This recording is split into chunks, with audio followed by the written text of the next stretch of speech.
जय श्री कृष्ण मित्रों धर्मशास्त्रों के अनुसार हरियाली अमावस्या के दिन व्रत करने से और श्रद्धा पूर्वक भगवान सदाशिव की पूजा आराधना करने से समस्त मनोकामनाएं पूर्ण हो जाती है।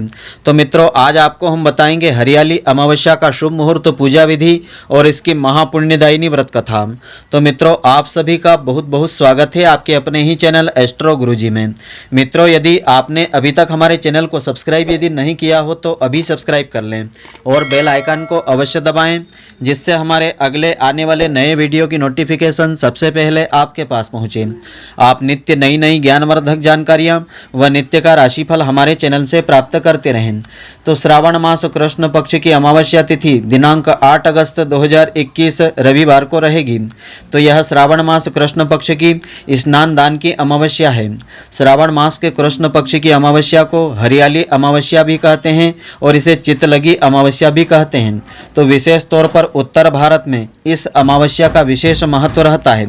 तो सावन के महीने में चारों तरफ हरियाली होती है, इसीलिए पुराणों में भी हरियाली अमावस्या को पर्यावरण संरक्षण के रूप में मनाने की परंपरा रहती है।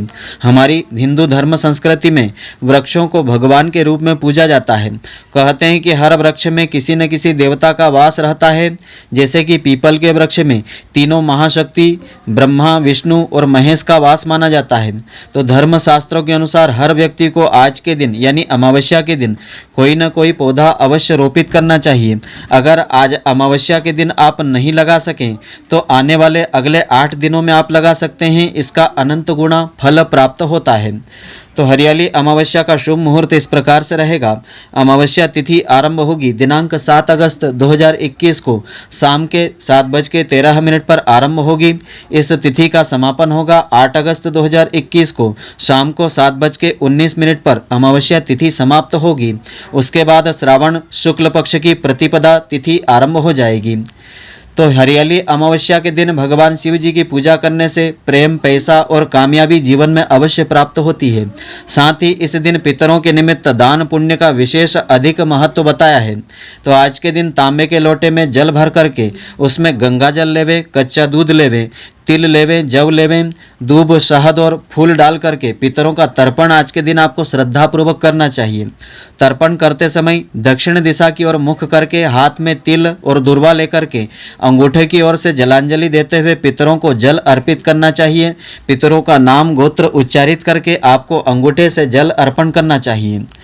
तो इस अमावस्या की पुण्यदायिनी व्रत कथा इस प्रकार से है। इस कथा को श्रद्धापूर्वक श्रवण करने से इस व्रत का संपूर्ण फल प्राप्त होता है, पितरों को तृप्ति मिलती है, पितृदोष से मुक्ति मिल जाती है। तो बहुत समय पहले की बात है कि एक राजा बड़ा ही प्रतापी था। उनके यहाँ एक बेटा और बहू थे। एक दिन बहू ने चोरी से मिठाई खा ली और नाम चूहे का लगा दिया, जिसकी वजह से चूहे को बहुत गुस्सा आ गया। उसने मन ही मन निश्चय किया कि चोर को राजा के सामने लेकर के आऊँगा। तो एक दिन राजा के यहाँ कुछ अतिथि आए हुए थे। सभी मेहमान राजा के कमरे में सोए हुए थे। तो बदले की आग में जल रहे चूहे ने रानी की साड़ी ले जा करके उस कमरे में रख दी। जब सुबह मेहमान की आंखें खुली तो उन्होंने रानी का कपड़ा देखा तो हैरान रह गए। जब राजा को इस बात का पता चला तो उन्होंने अपनी बहू को महल से निकाल दिया। तो रानी रोज शाम में दीपक जलाया करती थी और ज्वार उगाने का काम किया करती थी। रोज पूजा करती थी और गुड़ धानी का प्रसाद वितरण करती थी। एक दिन राजा उस रास्ते से निकल रहे थे। उनकी नज़र उस दीपक पर पड़ी। राजमहल लौट करके राजा ने सैनिकों को जंगल भेजा और कहा कि देख करके आओ कि वहाँ क्या चमत्कार चीज थी। तो सैनिक जंगल में उस पीपल के पेड़ के नीचे गए तो वहाँ उन्होंने देखा कि दिए आपस में बात कर रहे थे। सभी अपनी अपनी कहानी बता रही थी। तभी एक शांत से दिए ने सभी से सवाल किया कि तुम अपनी कहानी बताओ। तो दीपक ने बताया कि वह रानी का दीपक है।